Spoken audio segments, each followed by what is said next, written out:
Oui, vous êtes au combo, je pense que ça va bien à la maison. Et je pense que vous êtes prêts parce qu'en fin de semaine, on a quand même du hockey. On a du hockey de la Ligue nationale de hockey, du hockey des recrues du CH. On va parler de ça, on va parler du camp des recrues. Max, comment ça va? Je vais très bien, Gonzo. Je vais très, très bien. Mais je sais que la question que tout le monde se pose cette semaine, c'est comment toi tu vas après cette Pauvre. gênante défaite des petits Tigres la semaine dernière face aux Pats. Moi, regarde, la semaine dernière, j'ai choisi les Bengals pour aller au Super Bowl. Fait qu'il y a une Ben, partie de moi qui est inquiète. Par contre, Gonzo, moi, j'aimerais remercier tes Bengals d'avoir assassiné beaucoup de gens dans mon pool Survivor. ah, t'avais pas pris les Bengals en Survivor?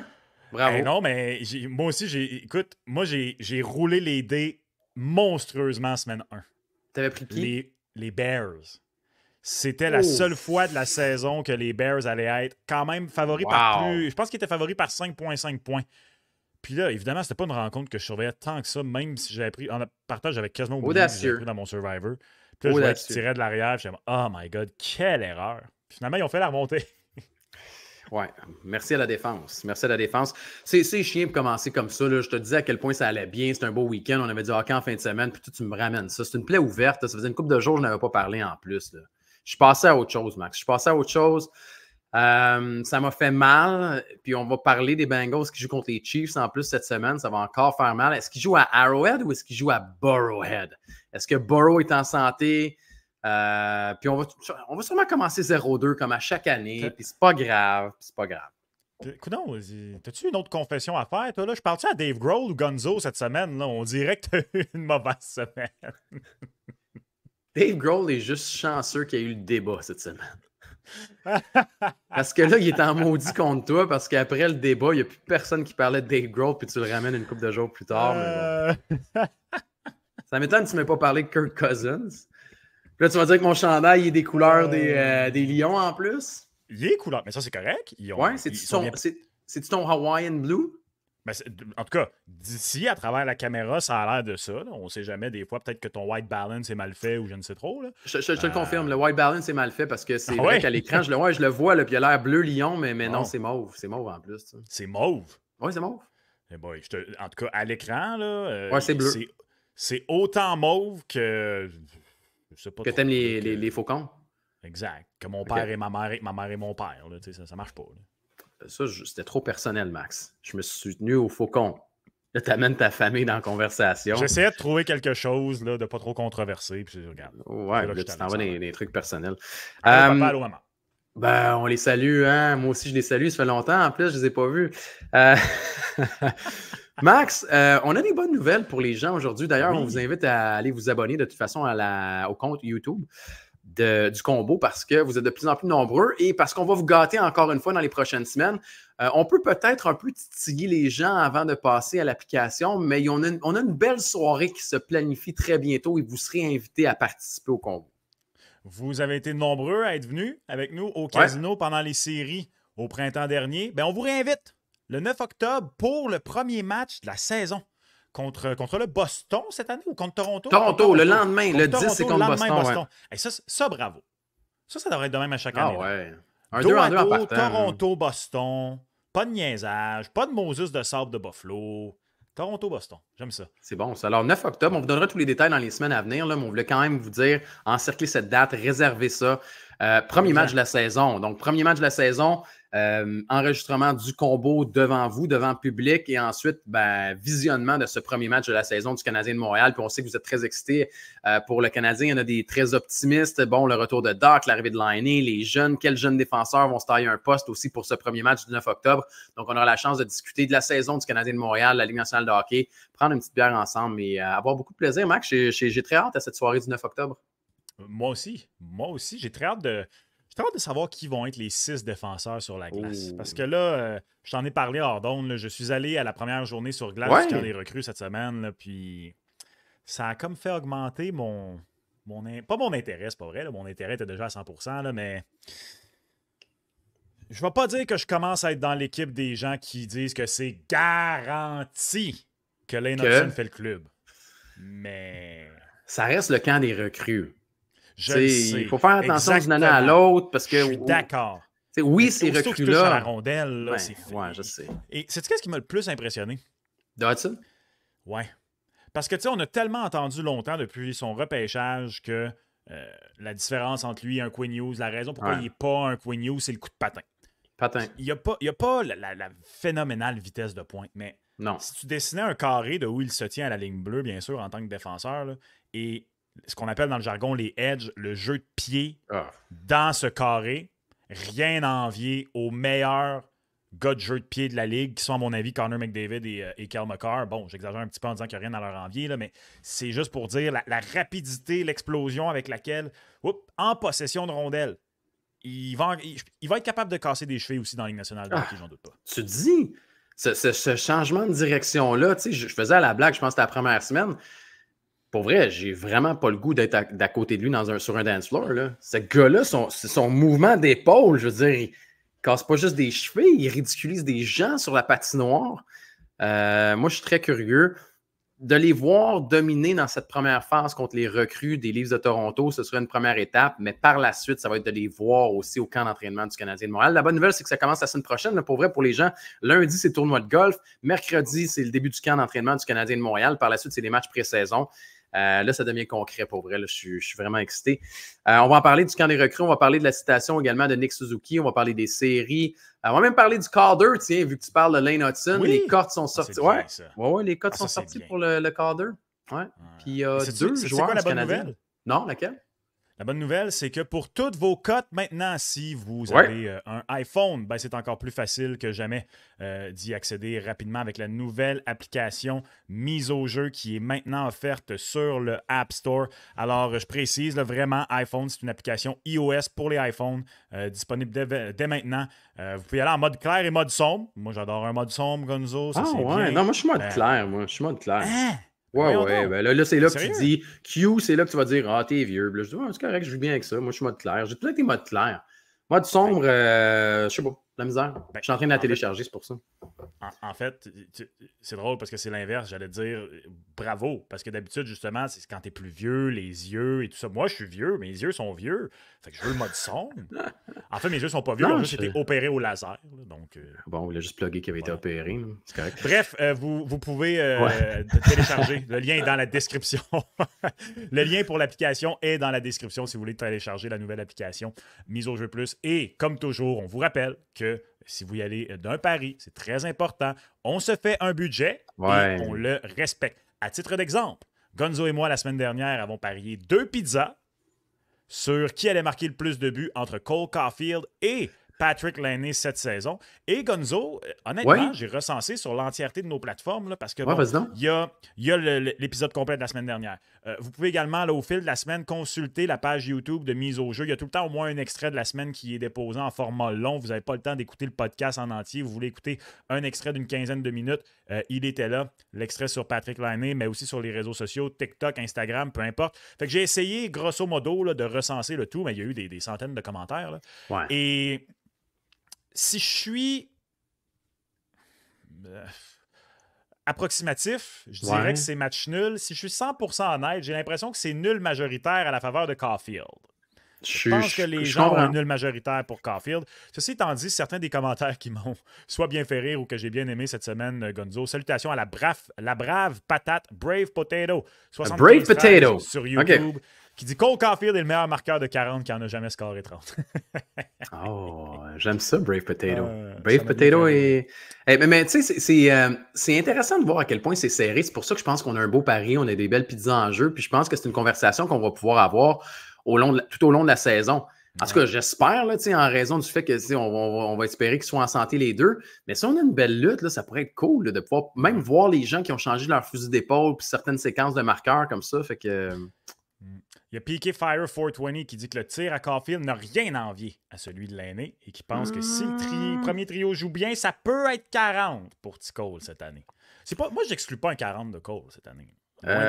Non, mais tu sais, le volume, on en parlait la semaine dernière, le volume était là. Il a tiré au-dessus de 300. C'est le pourcentage qui a réduit de moitié. Fait que si on l'augmente un petit peu le pourcentage, les buts vont monter. Puis il a fini quoi avec 28 l'année passée? 28 buts, 65 points de mémoire.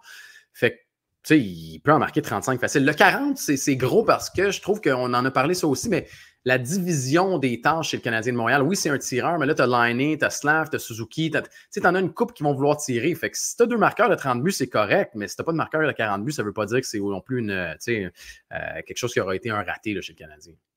Non, non, je suis bien d'accord. Et juste pour prouver qu'il y a des gens qui sont de mon côté, il y a Vince L138 qui dit que Laine va en marquer plus que Caulfield. 31 pour Coco, 37 pour Laine.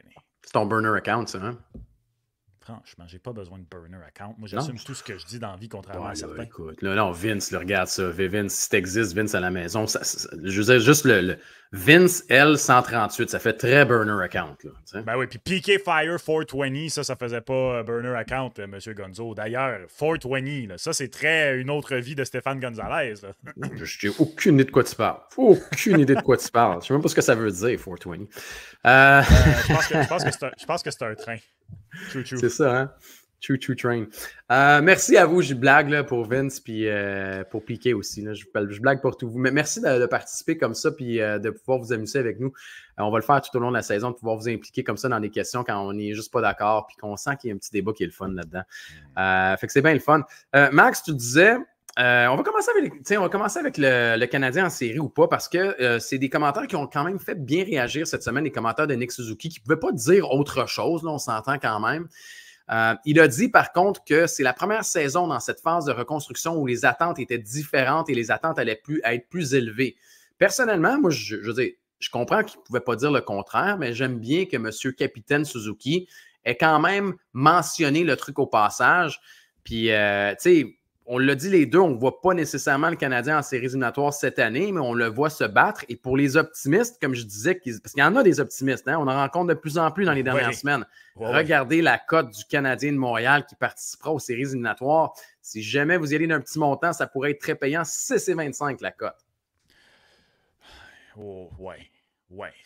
C'est un gros si. Mais c'est intéressant ce que tu dis sur la citation de Nick Suzuki parce que tu sais, les dernières années, Jeff Gorton, Kent Hughes, on n'ose pas se mouiller. On veut jamais se mouiller. Le mot en P. Les joueurs, eux, à chaque année, leur objectif, c'est de faire les séries. Puis ils s'en cachent pas. Mais c'est la formulation. C'est comme tu te dis, Nick Suzuki qui dit cette année, les attentes sont différentes. Jumelé à ça, l'entrevue de Kent Hughes avec notre ami Tony Marinaro qui dit cette année, on veut être dans le mix. Là, le message est le même. Le message véhiculé. Ça aurait été particulièrement intéressant si Nick Suzuki avait dit ça puis Kent Hughes avait encore dit pas d'attente. Ça aurait été quelque chose. Non, mais c'est le bon message. C'est le bon message à envoyer. Moi, je pense que là, on a la preuve que un ménage à 3, par exemple, où on se l'a dit l'an passé, on ne dit pas à Martin Saint-Louis qui joue, on veut juste que les 3 jouent. Terminé. Je pense également que l'idée de n'importe qui dans la vitrine, terminé également. Les meilleurs éléments vont être sur la glace à chaque soir. Fait que moi, c'est le genre de choses que j'ai très hâte de voir. Je continue de penser. Puis je regardais encore le classement aujourd'hui. Puis c'est la première année depuis le début de la reconstruction où je ne ferme pas les livres automatiquement en me disant non, c'est farfelu. Mais c'est encore très, très, très difficile.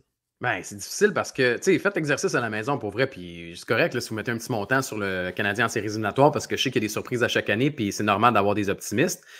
Moi, je veux dire une étape à la fois. Je pense que si le Canadien est dans le mix cette année, c'est une bonne chose, mais si vous entrez le Canadien, vous sortez qui? Faites l'exercice juste dans la division, puis après, faites l'exercice dans la conférence. Vous allez avoir des mots de tête, puis faites-le, mettons, avec vos amis dans vos ligues de hockey, ligues de deck ou à vos poules de hockey. Vous allez voir.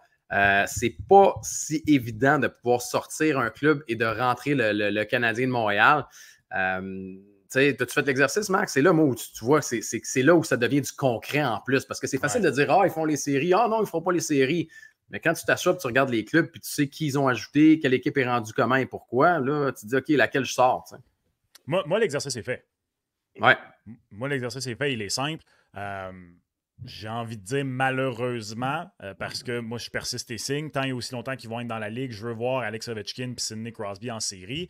Mais malheureusement, les Capitals de Washington, pour moi, est l'équipe la plus facile à tasser. Par contre, elle est tassée pour les Devils du New Jersey, en partant. Exact, t'sais.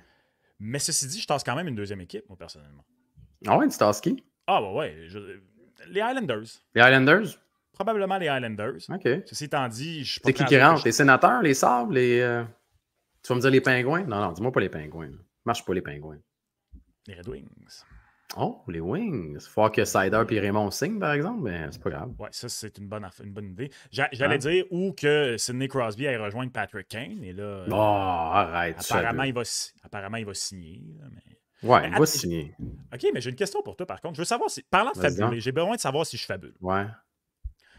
Si Sidney Crosby prolonge, là, et là, je sais pas si tu as entendu Elliot Friedman au 32 Thoughts de vendredi, où est-ce qu'il dit que la clé pour Crosby, c'est la durée, de term, en anglais. Il veut pas placer les Pingouins dans une situation où, exemple, il signe pour 6 ans, 24, 25, il est encore Sidney Crosby qu'on connaît, 25, 26, etc. Puis à un moment donné, finalement, l'horloge grand-père le rattrape, tu sais.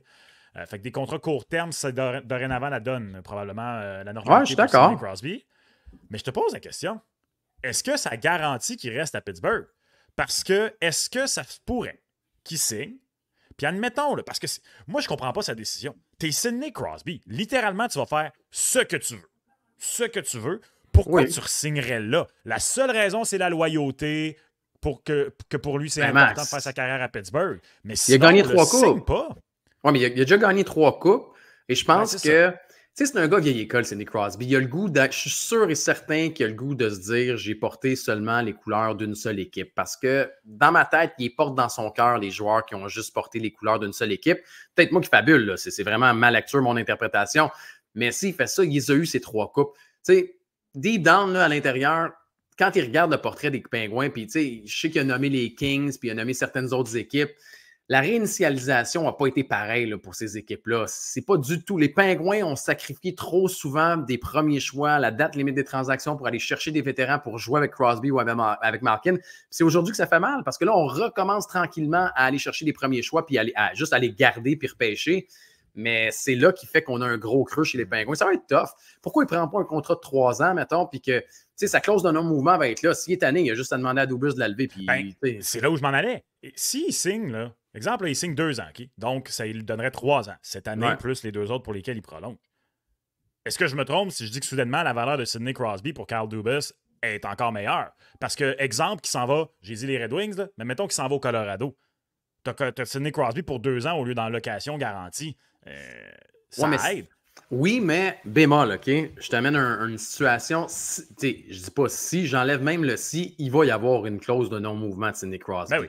Donc, c'est lui qui va décider où il veut aller. Rappelle-toi d'un certain Patrick Kane qui, l'année passée, il y a 2 ans, avait choisi les Rangers puis avait complètement menotté son équipe également, qui fait en sorte que tu n'avais pas eu de retour. Ouais. Je ne dis pas que Crosby va le faire parce que je pense qu'il y a tellement cette équipe-là à cœur qu'il va vouloir maximiser sa propre valeur si jamais un jour il décide de partir. Mais... J'y ai pensé. J'y ai pensé à ça, que le contre-argument, c'est ça. Mais la différence avec Patrick Kane, c'est que Patrick Kane, il allait devenir agent libre. Il est allé à New York, puis finalement, il a signé à Détroit. Là, la différence, c'est que tu dis à n'importe quelle équipe, ouais, mais c'est beau, mais je vous l'envoie pour 2 ans de plus. Ouais, mais il ne sera pas échangé tout de suite. Là. D'après moi, s'il passe parce que ça n'aura pas marché à Pittsburgh, puis parce qu'il va se tanner à un moment donné. S'il se rend compte au mois de janvier qu'ils ne sont même pas dans la course, là, je veux dire... Peut-être. Parce que vois-tu les Pingouins faire les... Moi, là, parce que c'est ça que je trouve bizarre pour les Pingouins, et que je trouve bizarre de Sidney Crosby, d'être autant dédié à rester tout de suite, c'est que je les vois pas faire les séries à court terme. Et ils ont une des pires banques d'espoir. Ouais. Écoute, mes respects à Roger McGroarty, là. Si le Canadien avait fait l'acquisition de Roger McGroarty, tu le classes où parmi les espoirs du Canadien? Même pas ceux qui jouent. Là. Inclus même pas Slav, inclus pas Goulet, inclus juste ceux qui sont pas encore dans le club. Là. Il est derrière Demidov, il est derrière Reinbacher, il est derrière Hudson.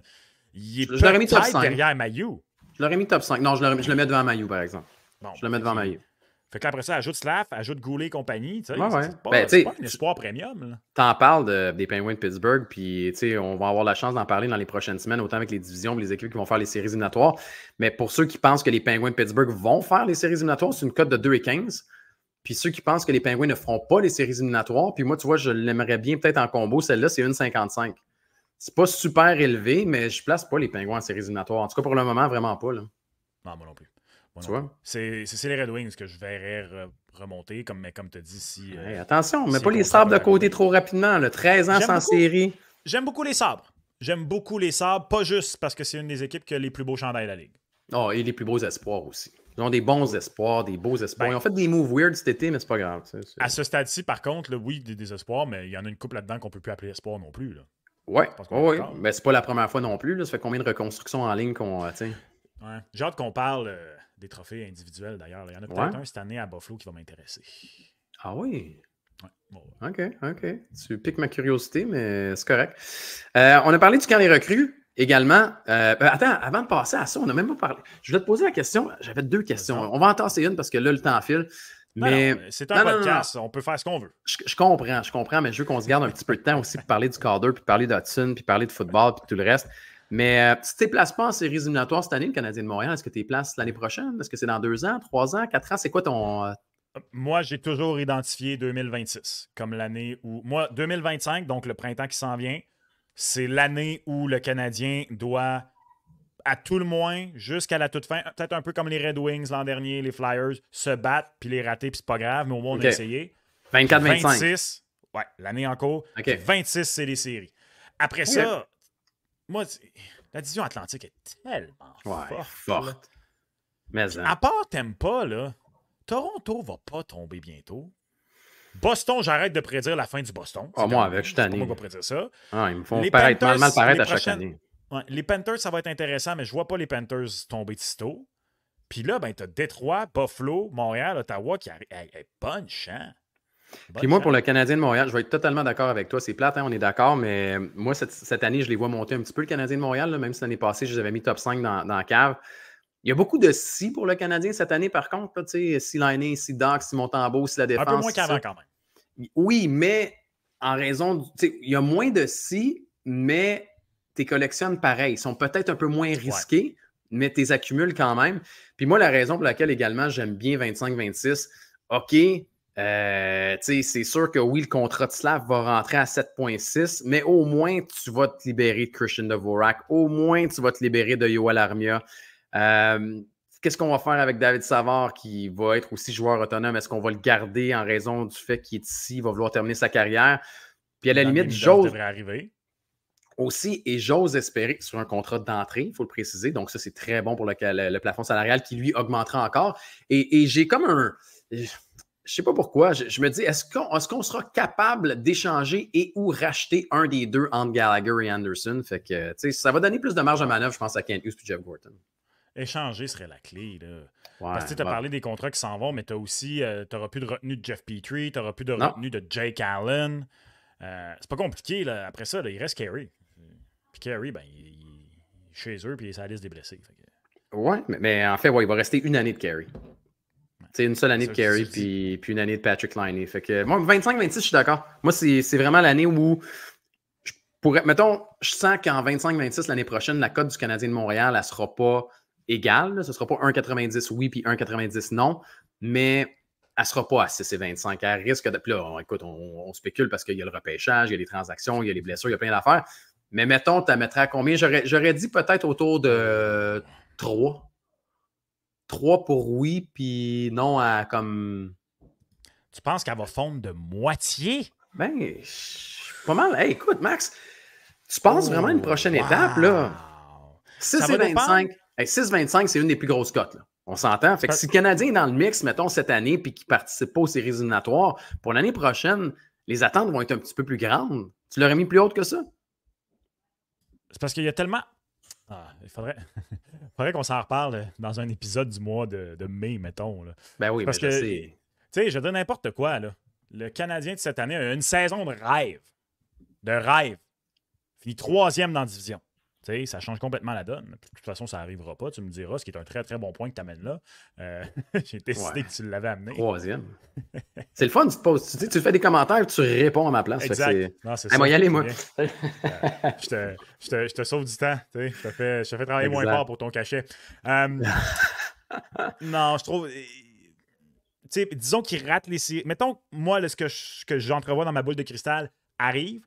Donc, je sais pas, moi, 3e équipe qui a raté les séries. Là, fait que tu as les 2 équipes repêchées. Fait que, mettons que tu as Détroit devant eux, Pittsburgh devant eux, puis là, c'est le Canadien, mettons. Fait qu'équivalent quoi, 11e dans l'Est, mettons, là, même si j'aime plus vraiment de regarder ça comme ça, parce que c'est pas vraiment comme ça que tu te classes, mais en tout cas, 4,50. 4,50. Veux-tu te donner des exemples qui vont te faire changer d'avis? Donne-moi des exemples qui vont me faire changer d'avis. Ça va me faire plaisir de changer d'avis. Tes Red Wings de Détroit que tu places en séries éliminatoires vont sûrement être dans le mix. Des Red Wings. OK. Oui, Fedorov, je me rappelle, non? Je sais. Combien la cote des Red Wings pour le fun? En rafale, on va le faire pour faire les séries éliminatoires. Les Red Wings étaient à un gardien peut-être encore dans son filet de faire les séries l'an passé. Les Red Wings doivent être à 3,5. Non, 2,15. 2,15? Tu vois? J'ai parlé des Penguins de Pittsburgh, 2,15. Je vais t'en amener un autre. Les Flyers de Philadelphie. Y a-t-il quelqu'un qui voit les Flyers en séries éliminatoires? Ah non, dis-moi pas que les Flyers sont en dessous de 3. 2,55. Puis là, tu vas me dire que le Canadien va être plus haut que 3,5, mettons? Hey, je commence à penser qu'il y a un peu de manque de respect envers la cote du Canadien, moi. Là. Laquelle? Les Flyers de Philadelphie. Répète-moi la cote des Flyers. 2,55 pour faire les séries éliminatoires. Moi, les Flyers, en dehors des séries, là, à 1,40, là, je la prends et je me sauve avec. Quel manque de respect aux Canadiens. Ouais, je te dis. Flyers! Je vais faire le recensement, là, mais mettons, mis à part là, les Hawks qui sont à 8,50, les Ducks à 10, puis je vais aller voir San Jose qui sont à 13. Pas sûr que le Canadien est pas mal l'équipe suivante qui a la cote la plus grosse. Hey, les Flames de Calgary, t'es placé en séries éliminatoires, les Flames de Calgary? Mais non, ils vont tout vendre, les Flames. Bon, tout le monde sait ça. Ils sont à 3,75. Fait que je pense que le Canadien est capable d'avoir une cote à 3,50 l'année prochaine. Ouais. Bon, de un, tu m'as fait changer d'idée. De deux, là, les Flyers de Philadelphie, là, je veux dire, ils étaient sur le bord de ne pas avoir d'entraîneur-chef. Parce que, as-tu vu Matvei Michkov cette semaine tenter un Michigan en pratique? Je sais. Les paramédics de l'aréna, ils se sont tous revirés avec les défibrillateurs, puis ils regardaient John Tortorella. Là. Ils pensaient qu'il allait péter aux frettes, le pauvre. Là. Est-ce qu'on a eu la réaction de John Tortorella? Est-ce qu'il y a un journaliste qui lui a posé la question? Parce que je n'ai pas vu la réaction de nulle part. Je l'ai cherché toute la semaine. Puis... Il y a un journaliste sur X, parce qu'il n'y a pas eu de caméra sur Torts, mais il lui, il dit qu'il y a eu il a tout de suite eu le réflexe. Il a regardé et ça a l'air que d'un côté à l'autre de l'aréna, ou je sais pas trop, lui, je pense qu'il était à côté des adjoints ou de quoi de même. Et tout le monde s'est mis à rire puis à regarder Torts, puis Torts les a regardés en même temps. C'est sûr, c'est sûr. Mais ça a l'air que tout le monde riait. Là. Hey, d'essayer un Michigan comme ça au camp des recrues, on va en parler de Matvei Michkov là, au quart d'heure, mais pas sûr que c'était une bonne idée, une bonne première carte de visite avec Torts dans le mix. On verra la cote du CH l'année prochaine, mais on reviendra avec les différentes équipes là, dans les semaines à venir. De toute façon, avec les camps d'entraînement, là, on regardera qui vont faire les séries éliminatoires, qui les feront pas, puis c'est quoi les meilleures cotes là, à gauche, à droite pour les oui, pour les non. On va vous les sortir de toute façon dans ce beau buffet qui est sur Mise au Jeu Plus, miseaujeu.com. OK, maintenant, le camp des recrues, Max. Je sais que tu es allé au camp des recrues, on a beaucoup parlé, on a vu également les paires de défense des recrues. Hein? On a mis Mailloux puis Hudson ensemble, on a mis Ryan Backer avec Adam Engstrom. Peut-être avant de passer à la cote de Lane Hudson, toi, laquelle des recrues tu vas surveiller le plus dans les matchs du week-end contre les recrues des Leafs? Ah, je suis plate, c'est Hudson. Lane Hudson?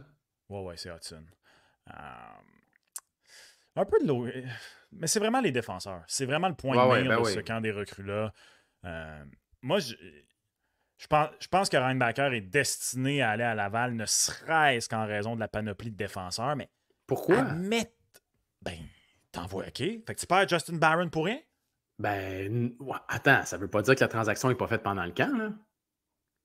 C'est vrai. Si la transaction est faite pendant le camp. Sinon, je suis d'accord avec toi. Pour moi, je ne vais pas garder Ryan Backer 7e pour le faire jouer une couple de minutes. Je vais garder Justin Barron. Je vais expliquer au kid, tu t'en vas à Laval. Une fois qu'on a été capable de boucler une transaction avec Barron, tu reviendras. Après, si tu Ryan Backer, c'est Mailloux qui revient à droite, on verra. Il pourrait forcer la main. Il pourrait vraiment forcer la main du Canadien de Montréal. Mais ça va être Hudson.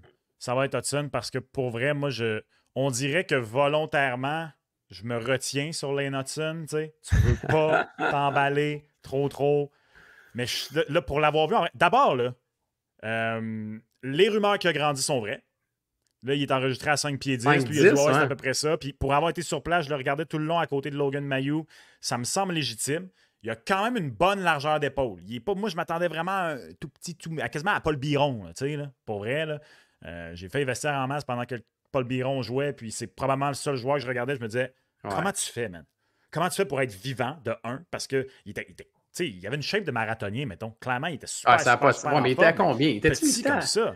Il était listé à combien, Timmy Byron, à Lee. l'époque? Il était listé à quoi? À 160, je pense? Mais dans le fond, il faisait 147, là, on s'entend. Probablement. Parce que tous les petits joueurs ont au moins un point en commun d'habitude, puis c'est des cuisses grosses comme des troncs d'arbre.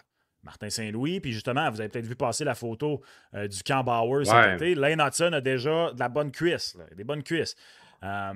Donc, tu sais, il n'y a aucune inquiétude pour moi de charpente.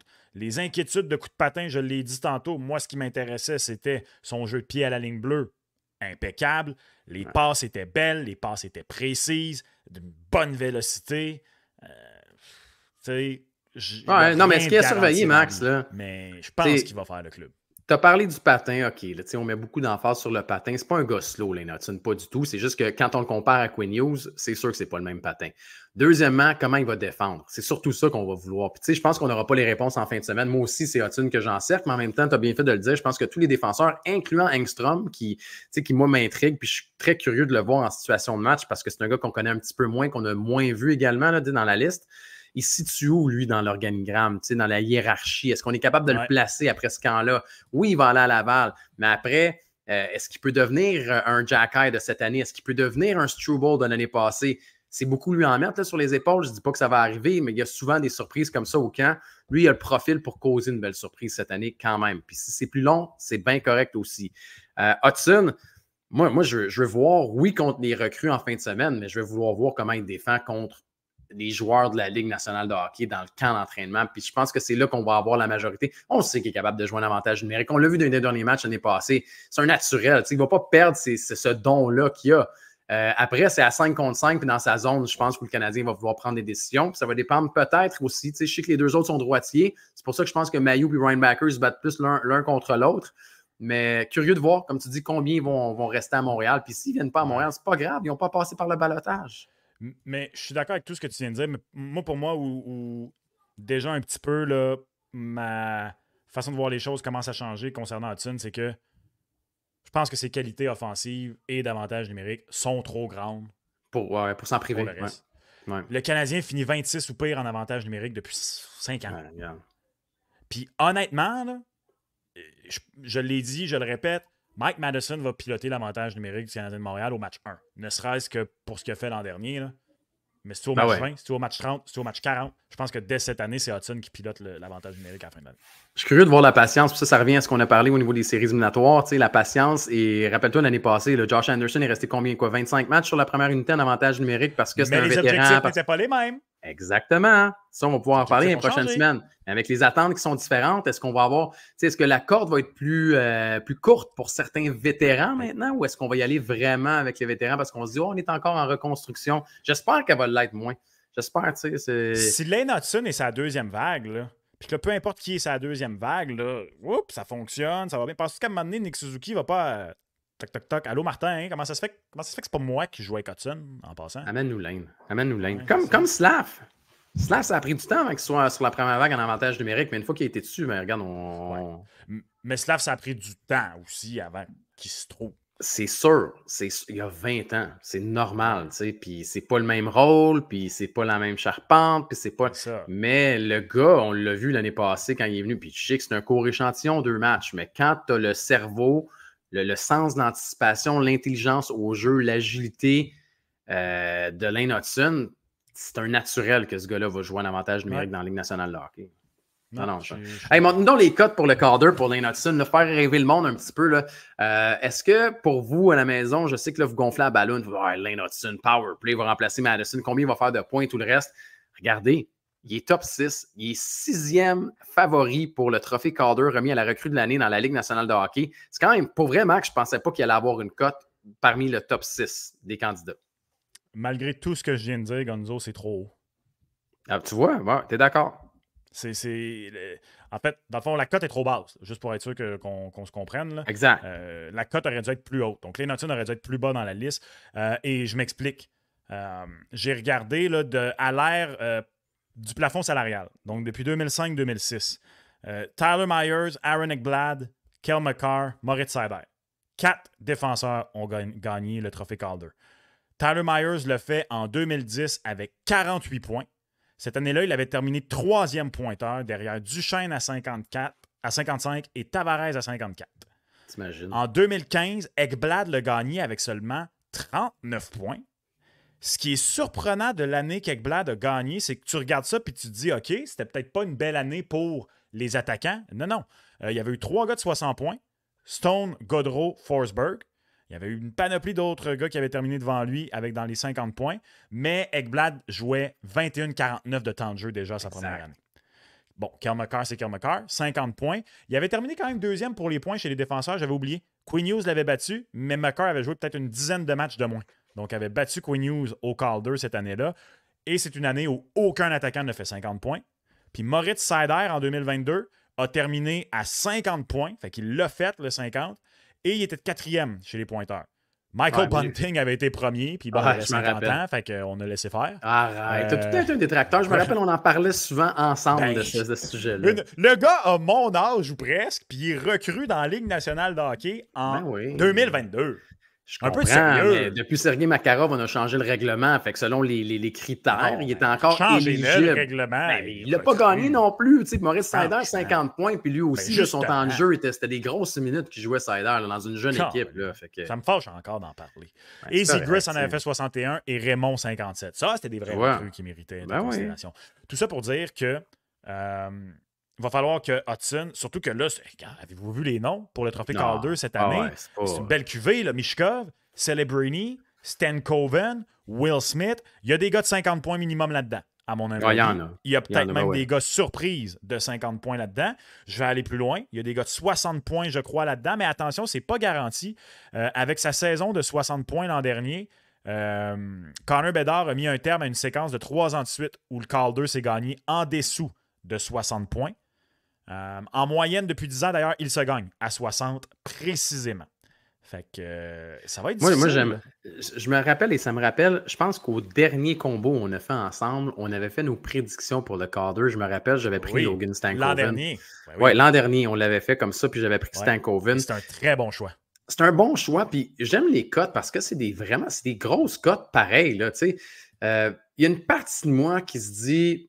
Sans oser, ça m'intrigue beaucoup ce qu'on a fait comme move. Puis j'aurais le goût. Puis déjà là, même, pour vrai, je te pose la question. Mishkov ou Celebrini? Pour le Calder. Pour le Calder ou même juste pour le nombre de points. Qui fait plus de points, Celebrini ou Mishkov? J'ai envie de dire Celebrini. Moi, je te dis Celebrini. Moi, je te le dis, Celebrini. C'est pour ça que pour vrai, je prends Stankoven parce que je vais rester avec mon choix parce que ça paraît bien comme une couple de mois plus tard. Je prendrais Celebrini. Je veux dire Celebrini parce que je pense qu'il va y avoir une courbe d'apprentissage de connaissances entre Torts et Mishkov. Ah oui, mais c'est normal. Puis regarde à San Jose, on a amené des vétérans pareils. Barclay Goodrow, t'as Andrea sur le 4e trio, puis t'as amené Tyler Toffoli. Puis fait que tu sais, tu as quand même des éléments avec lesquels travailler qui vont pouvoir être corrects aussi avec Celebrini. J'ai une question quiz pour toi. Vas-y donc. Dans les 10 dernières années, la meilleure saison recrue, c'est 85 points. Qui l'a fait? 85 points? Ouais. Dans les 10 dernières années? Ouais. Donc, remonte à... En fait, la première année de tout ça, c'est celle d'Ekblad. Donc, 2015. 14-2015. 2015. 85 points. Veux-tu un indice? Ouais, vas-y donc. C'est encore à ce jour la meilleure saison offensive de sa carrière, à ce gars-là. Ah, ouais, il n'a jamais refait. Ah, ça, j'aime ça, des trivia de même. Mais là, c'est parce que... je pensais que tu allais l'avoir quand même facilement. Non. Non. Parce que... C'est en 2016-2017. 2016-2017. Parce que ça aurait été Connor McDavid. Connor McDavid a battu ce gars-là en points par match, mais McDavid a joué 40 matchs son année recrue. Fait qu'il a fait 48 points. Fait que meilleure saison dans l'absolu. Ah non, je ne l'ai pas. C'est qui dit là? Moi, je suis en train de les fou. Là. Il parle français. Ah là, c'est pas avec ça que tu vas m'avoir, là. Ça crache le nom. Matthew Barzal. Ah, ben oui. Et en plus, tellement de déception pour le monde des poules. Pour vrai, j'aurais jamais trouvé. Il a fait 80-80 l'an dernier. C'était la première fois qu'il refaisait le 80. Oui, parce qu'il a été décevant, puis pas à peu près. Moi, je l'ai pris une couple d'années dans mon pool, puis le monde, il niaisait. Là. J'ai eu des années où c'était vraiment des années de déception. C'est vrai qu'il avait fait 85 points sa première saison, je m'en rappelle. Ah non, j'aurais sorti une couple de noms. Hein. Qui est le Matthew Barzal de cette année? Là? Qui va venir? 85 points? Non, mais je veux dire, on l'attendait, Barzell, mais tu sais, c'était quand même un 2 ans overage. Là. Il était repêché en 2015, la même année. Ouais, il n'y en a pas cette année. Je suis désolé, regarde. Mais tu sais, Mishkov, il n'y en a pas. 85 points, j'en vois pas. Un gars qu'on voit peut-être pas venir, là, qui va. Ouais, mais Barzell, on le voyait quand même un peu. Là. On savait qu'il devait être parmi les favoris pour le Calder. Oui, mais c'était l'année de Patrick Laine et Austin Matthews. C'est sûr. Ben, est-ce qu'on parle trop de Celebrini puis Will Smith va faire quelque chose? Est-ce que Cutter Gauthier peut faire aussi. Mais en même temps, moi, je te regarde la cote de Cutter Gauthier à 6,5. J'aime mieux celle de Celebrini à 4,75. J'aime mieux Stankoven à 5,25. On a parlé de Lane Hutson. Ouais. Est-ce qu'un certain joueur peut se retrouver sur le premier trio avec Caulfield et Suzuki, puis, je sais pas, moi, connaître toute une saison? Exemple, Joshua Roy. Non, arrête. Joshua Roy est dans les choix à 125. Cote de 125. Et vous remarquerez que dans les semaines à venir, on va faire tous les différents trophées. Pour la majorité des trophées, on a inclus un joueur du Canadien de Montréal. On a mis Montembeault pour le Vézina, on a mis Madison pour le Norris parce que c'est comme le petit bonbon, c'est le petit nanan. On est dans le marché ici, au Québec, on est à Montréal. Alors, tu sais, Joshua Roy, 125, je lui souhaite d'avoir des grosses minutes, mais en raison des acquisitions, puis je dirais, c'est pas une grande profondeur chez le Canadien, mais de là à lui donner le Calder. Tu sais, pour le fun, là, mettons, tu donnes combien de points à Hudson cette année? À Hudson? Ouais. Quoi, si tout va bien, une trentaine? Je suis prêt à en donner 42. 42? 42. Hey, c'est énorme, Max, 42. C'est pas énorme. Bon, ma demande est faite. C'est beaucoup, mais c'est pas énorme. Ma demande est faite un peu. C'est beaucoup, mais c'est pas énorme. Je veux un plus ou moins pour Lane Hutson. Je vais envoyer ça. On envoie ça à mise au jeu. Non, mais on veut plus ou moins. Tu vas envoyer ça à Billy Joe Armstrong? Exact. Qui a série Green Day la semaine dernière. Green Day la semaine dernière. C'était très niché comme blague, mais elle est très bonne, par exemple. Salut. 42, t'es fou!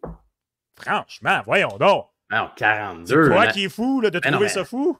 Hey, attends, le gars est même pas sûr de faire le club s'il donne 42 points cette année. L'année passée, si la raison à 39, t'as pris under. Si ce gars-là fait le club, la raison qu'il fait le club, c'est l'avantage numérique.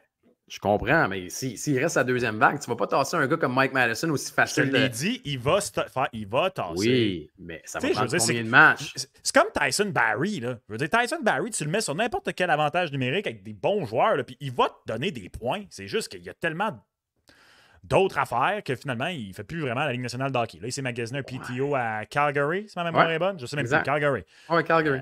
Mais 42, Max, c'est début professionnel. 42, je trouve ça quand même beaucoup. Là. L'année passée, il a fait 38. Ouais, mais Piqué était mieux outillé physiquement aussi pour commencer dans la Ligue nationale de hockey. Ça, c'est vrai. Puis il avait joué les séries éliminatoires l'année d'avant. C'est vrai. Mais je suis surpris d'à quel point le 42 te fait... Dans ma tête, j'y allais vraiment comme... un peu haut, mais pas trop. Là. Non, c'est beaucoup, 42. OK, mais attends. C'est beaucoup. Je t'aurais dit, moi, je t'aurais dit une trentaine de points. Une trentaine de points, là, je vais être vraiment content s'il fait 30 points. Vraiment content? Ben, c'est bon, 30 points pour les défenseurs. S'il fait 30 points, t'es vraiment content? Ben, ça dépend de ses responsabilités, mais je m'attends pas à ce qu'il joue 20 minutes par match puis qu'il joue sa première vague toute l'année. Fait que s'il fait 30 points, c'est quand même très bon pour un défenseur. Ce serait ce que ma blonde dit quand je fais le lit. C'est bien. Ben, combien de défenseurs du Canadien ont fait au moins 30 points l'année passée? Un.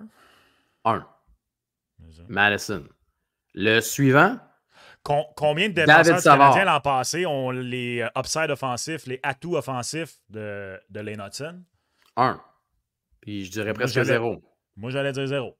Ben, c'est ça. Non, mais je dis 1 parce que le gars a quand même fait 60 points l'année passée, fait que j'ai inclus Madison. T'sais. Respect à Mike Madison, d'ailleurs. Exact. OK, mais c'est bon ça. OK, moi, je dirais 30, mais on va essayer de voir un over-under les prochaines semaines. On va avoir du fun, je pense, avec ça. On va s'amuser. Ouais, t'as pas l'air sûr, par exemple. OK. Non, je suis sûr et certain. OK. Sûr et certain. Tu veux le faire? Non, on va attendre que Minouzo nous serve sur un plateau d'argent. Parfait, mais on veut vos votes pour le commentaire de la semaine. Mettons. Ben oui, bien sûr. Combien de points les Natson? On va vous lire la semaine prochaine. Combien de points? Parfait. Mettons, vous dites un numéro, là. Vous n'êtes pas obligé de prendre 42 ou 30. Là. Allez entre les deux si vous voulez, plus bas, plus haut. Juste voir le degré d'optimisme envers Lane Hutson. J'aime ça. Ça m'intrigue.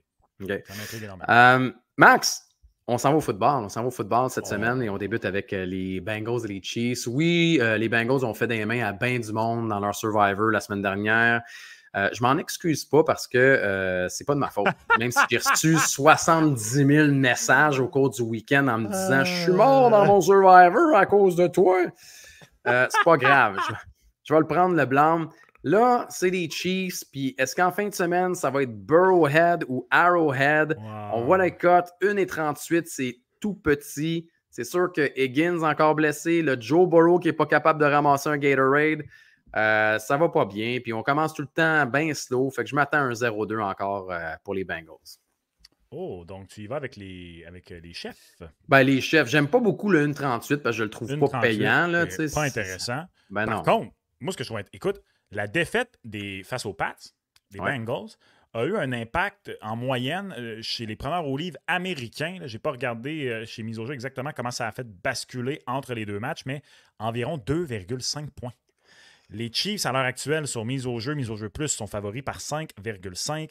Ils étaient en moyenne à 3,5 si tu avais déjà pris d'avance cette rencontre-là la semaine dernière. Ça vous donne une idée. T'es-tu game de prendre le plus 5,5? Je trouve qu'il y a trop de points d'interrogation. On ne connaît pas l'état de santé de Joe Burrow. Il y a une énorme différence. Oui, je comprends, mais il y en a chez les Chiefs, oui. Mais enlève Joe Burrow de la rencontre parce que finalement, ça ne va pas bien son poignet. Tu as une rencontre complètement différente. Fait que moi, l'incertitude de sa santé fait en sorte que même attends, s'il est en santé, plus 5,5, je le prends parce que je m'attends à un match quand même relativement serré en raison de l'historique entre les deux clubs. Mais avec Burrow blessé et Higgins qui n'est pas là, je me dis... On est à deux fumbles d'une victoire des Bengals la semaine dernière. Fait que, personnellement, j'irais juste parce que c'est un Mahomes-Burrow. J'oserais peut-être un teaser. Augmenter ça à un toucher et demi, à 7,5 points, là, en fait. 7,5, je le prends. Et mettre ça dans un combo. Ouais, 7,5, je le prends. Ce serait ça. Ou sinon, Gonzo, je déteste pas, on l'a vu à l'écran, mais pour le bénéfice de nos auditeurs en format audio, le total de points est à 48. Et ça, moi, dans des matchs comme ça, particulièrement, tu l'as dit, blessure à Joe Burr, des blessures également du côté des Chiefs de Kansas City. Des fois, on est tellement, mais tellement excité quand des corps arrière comme ça s'affrontent. Puis, un petit 24-21 est si vite arrivé. Moi, je pourrais être tenté, là, justement, de combiner un Bengals plus 7,5 puis un moins, peu importe à combien il faut le mettre pour que ça donne 2, ces deux trucs-là combinés ensemble. D'après moi, autour de 52,5, là, moins de 52,5 puis plus 7,5 Bengals. Ça, c'est de quoi qui m'intéresse. Tu vois, le Bengals plus 7,5, dans le fond, tu les as par un touché, tu as 1,59. Fait que déjà là, c'est pas si pire. Là. Et pour le total de points... Le total de points, mettons, là, si tu es capable de le baisser, de le monter, mettons, à combien tu voudrais le monter? T'sais, là, je l'ai jusqu'à 50,5. Oui, je ne l'ai pas jusqu'à 52. Bon, ben, vas-y à 50. Je l'ai jusqu'à 50. 50,5 qui est à 1,61. Fait que si tu combines ces deux-là, tu as une méchante cote, pareil. Là. Et pour ceux qui se posent la question quand on dit par un toucher et demi, par exemple, parce qu'il y en a encore des fois qui ne sont pas familiers avec ce jargon-là dans le football, c'est que vous pensez que les Chiefs gagnent. La cote des Chiefs n'est pas intéressante à 1,38. C'est très risqué. Ben, vous pouvez prendre Bengals plus 5,5. Qu'est-ce que ça veut dire? C'est que les Bengals de Cincinnati, s'ils perdent par 5 points ou moins, ou carrément gagnent, vous gagnez votre mise. Donc, vous ajoutez 5,5 au score final des Bengals et ils gagnent le match.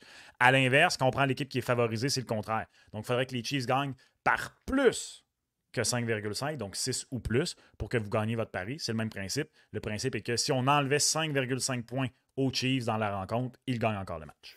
Et c'est la raison pour laquelle vous voyez une grosse différence aussi dans les cotes. Vous avez vu les cotes qui sont sans écart de points, où les Chiefs étaient à 1,38. Il y en a qui vont dire, mais là, attends, c'est quoi ça veut dire? 5,5 plus ou moins. Max, tu l'as très bien résumé. C'est pour ça que la cote est pas mal plus petite si vous ne prenez pas d'écart de points. Si vous prenez le gagnant tout court, ben les Bengals sont à 3 fois la mise et les Chiefs de Kansas City, c'est à 1,38. C'est 5,5, c'est beaucoup. Ouais, non, je te dirais que j'aurais tendance à l'augmenter un peu en raison de l'incertitude, je te le disais. Ouais, ça va faire mal cette année encore, 0-2. Bon. Lyon-Box, Max. Lyon-Box, les petits Lions. Match avec revanche. Mon chandail bleu. C'est bon, c'est 2 matchs revanche de suite pour les Lions ont commencé avec 2 équipes qui ont éliminé l'an dernier. Oui, exactement. Pas les Lions, pardon, les Rams et les Boucaniers. Et regarde ça, la cote, 1,29. Je veux dire, Mais quand est-ce qu'on arrête de manquer de respect au pâtissier, là? Ben là, arrête. Tu le portes dans ton cœur, là. C'est la seule Je raison. le porte pas dans mon là. cœur. Il a fait les éliminatoires l'an dernier. Et en semaine 1, sais-tu, selon Pro Football Focus, qui a eu le meilleur match de la semaine 1, le corps arrière le mieux raté, Gonzo? Ben oui. Baker Mayfield. Dis-moi contre qui il a joué, puis on va en reparler. C'est pas grave. Ben, c'est ça. C'est sûr que quand tu marques autant de points contre les Commanders, je veux dire, il y a une différence pareil entre les Commanders puis jouer contre les Lions. Oui. Puis moi, c'est là où je trouve que je pense que la défensive des Lions, oui, c'est vrai, la défensive des Lions contre la passe, l'année passée, c'était peut-être une de leurs faiblesses. Là, on a fait quelques petits changements. Ça va être un bon test cette semaine parce que des gars comme Godwin, des gars comme Evans, ça va être un beau test. Mais offensivement, je m'attends à ce qu'on joue mieux également chez les Lions et qu'on soit capable de marquer des points contre les Bucs. Hey, les Bucs sont négligés par 7,5 points. Ça, c'est beaucoup. Ça va se décider en dedans d'un toucher. Les Bruns de Cleveland seront maudits à jamais. Ils regrettent encore à ce jour tout l'argent dépensé pour celui dont je ne prononcerai pas le nom. Tu peux prononcer son nom. Tu peux me dire Monsieur Fofun, tiens. Baker Mayfield, donnez-lui du respect. Les Bucs vont pas aller surprendre les Lions chez eux, mais ils vont s'en tenir à... Ça va se terminer par moins d'un touché. Et à surveiller quand même, tu as parlé de Goodwin, là, mais c'est lui qui a mené l'équipe pour les passes tentées dans cette direction la semaine dernière. 8, des verges, 83. Il a également attrapé d'ailleurs toutes les passes dirigées vers lui. Il a attrapé sur 8 passes tentées. Je ne serais pas surpris, un touché là, avec une cote assez intéressante d'au-dessus de 3 là, pour Goodwin. Ça pourrait se faire. Moi, je vais surveiller ça. Ouais, le plus 7.5 m'intéresse beaucoup parce que je parle contre Tampa Bay parce que je sais que tu les aimes bien. Là, mais je ne m'attends pas à ce que ce soit une rince non plus. Là. Fait que c'est le plus 7.5. Puis au moins un touché. Au moins un touché pour Godwin, c'est 3,50. Bon. 3,50, fait que c'est un bon pari aussi. Parce que moi, ça, il y a une raison pourquoi les cotes de toucher sont aussi élevés, bien sûr, c'est que c'est difficile à prévoir d'un match à l'autre. C'est comme les buts au hockey. Moi, ce que j'aime beaucoup regarder quand il est question de regarder les cotes de toucher, c'est le nombre de touches, le nombre de portées de ballon, là, faute de meilleur mot. Bref, donc pour un porteur de ballon, combien de fois il touche au ballon? Et pour un receveur, combien de fois les passes sont tentées dans sa direction? Oui, non, les attraper, oui. Parce que si tu as eu 10 passes tentées dans ta direction avec un attrapé, c'est pas grave. Ça veut dire quand même qu'on veut aller vers toi. Peut-être que tu étais match-up cette fois-là contre Prime Namdi Asamoah. Googlez son nom, les jeunes, si vous ne vous souvenez pas de lui. Meilleur shutdown corner que j'ai vu de ma vie, dont on ne connaissait pas le nom parce qu'il était tellement shutdown que les corps arrière ne lançaient juste pas vers lui. Fait qu'il n'y avait pas beaucoup d'interceptions. Bref, c'est important de surveiller ça. Ouais, donnez-moi les Bucs plus 7.5 également. Même si j'aime beaucoup, j'irais fouiller peut-être dans quelques catégories pour les Lions aussi. On passe au match du... on fait-tu le lundi soir avant ou tu veux aller aux Cowboys et les Saints? Juste un petit mot pour dire cette rencontre-là, Cowboys-Saints, que je pense que ça va être un bon match. Les Saints m'ont particulièrement impressionné, rencontre 1. Et là, je m'attends peut-être à des feux d'artifice, pour vrai. De la part des deux équipes. Moi, tu vois, j'ai été vraiment surpris. Ils ont marqué sur 9 séquences consécutives, les Saints, il faut dire. Quelque chose comme. Mais tu vois, de voir les Cowboys mettre en boîte une des puissances défensives de la Ligue étant les Browns, c'est sûr que je favorise les Cowboys. Je me dis, pour vrai, ça faisait longtemps que je n'avais pas vu la défensive des Browns si mal paraître, puis la défensive des Cowboys est solide. Fait que je me dis, les Saints, qui ne sont pas nécessairement la meilleure offensive contre la défensive des Cowboys, je ne pense pas que les Saints vont être capables de marquer des points cette semaine. C'est possible. C'est intéressant. Donc, dans ce cas-là, vous pouvez, des fois, vous pensez qu'une des deux équipes va s'en donner à cœur joie, mais pas l'autre, puis c'est ça qui vous fait hésiter sur le total de points. Vous pouvez aller pour le total de juste une équipe. Par contre, c'est un couteau à double tranchant, si jamais vous vous trompez. Mais ça peut être le genre de choses qui est intéressante. Donc, simplement, les Cowboys, y aller avec un total de points élevé pour les Cowboys, ça peut être quelque chose de bien. Oui, parce que j'ai pas confiance aux Saints. Il y en a beaucoup qui vont dire « Ah, je vais prendre l'over là-dedans », mais ça ne veut pas dire que parce qu'ils ont marqué autant de points la semaine passée, ils vont le faire contre une des bonnes défensives cette semaine, c'est les Cowboys. Fait que, à suivre. Peut-être un petit mot sur le Monday Night quand même, parce que là, je sais que tu vas me rincer pour Kirk Cousins en plus, là, qui est rendu mon nouveau corps arrière préféré contre les Eagles, qui, après une semaine, les Eagles... Quelle performance de Captain Kirk la semaine dernière. Ben oui. Quelle performance de Saquon Barkley également. Regarde ça, après une semaine, des Eagles, une semaine puis un petit voyage au Brésil, Ils sont largement favoris maintenant. C'est comme si un match au Brésil avait fait en sorte que les doutes s'étaient dissipés pour bien du monde chez les Eagles. Ou bien au contraire, que les gens se sont souvenus que Kirk Cousins, comme je te disais la semaine dernière, n'est pas Tom Brady. Ben, c'est normal, là. On fait des blagues. Là. Je fais des blagues avec Kirk Cousins. De un, c'est pas vrai. Là. Je m'amuse avec ça. Je suis pas un fan des Faucons. Je t'ai juste dit qu'il y a des armes avec lesquelles travailler parce qu'il y a des bons morceaux là-bas. Blague à part, Gonzo, je serais intéressé par peut-être le nombre de portées de Bijan Robinson. Je pense que ça va être élevé. Le total de verges combiné, ça aussi pour les porteurs de ballon, surtout avec les porteurs de ballon modernes, Christian McCaffrey, Alvin Kamara, Jahmyr Gibbs du côté de Détroit et Bijan Robinson. Il y a un match, on ne sait jamais, peut-être que ça va être 50 verges au sol, 60 verges aériennes, 90 verges au sol, 20 verges aériennes. Bref, vous ne savez jamais, ben, vous prenez le combiné, puis ça peut être intéressant. Mais sinon, blague à part, là, j'ai ri des Faucons, là, mais 6,5, c'est trop. Moi, je prends ça. C'est Faucon plus 6,5. Je pense que ça va être plus serré que ce que prévoient les preneurs au livre. La défense de Pittsburgh, on en a parlé la semaine dernière. Ben oui. Elle est sensationnelle. Non seulement ça, mais c'est la pression qu'ils ont mis sur Kirk Cousins qui a fait en sorte qu'on a été aussi bon et qu'on a été capable d'aller chercher la victoire. Les Eagles ne vont pas amener autant de pression sur le corps arrière sur Kirk Cousins. Je pense que ça va permettre aux Faucons d'être bien meilleurs qu'ils l'ont été la semaine dernière. Entre autres, 4 en 14 en troisième essai et 3 en 6 dans la zone payante. Ça n'était pas bon pour les Faucons. Non, je pense qu'on va être meilleur. Je pense qu'on va être capable. Un match de Monday Night, je veux dire, Kirk Cousins ne va pas gagner Monday Night. Non, prime time, oublie ça. Mais il ne va pas perdre non plus par un touché. Ça va être le over est à combien? Le over pour le match est à 47,5. Tu vois, pour le fun, là, un Monday Night, moi, j'irais over. Je pense que l'attaque des Faucons va se réveiller. Puis je pense que, tu le sais, là, de toute façon, là, les Eagles ont les armes pour le faire. Puis là, Saquon qui débarque avec 3 touchés au début. Ça va pas être comme ça chaque semaine.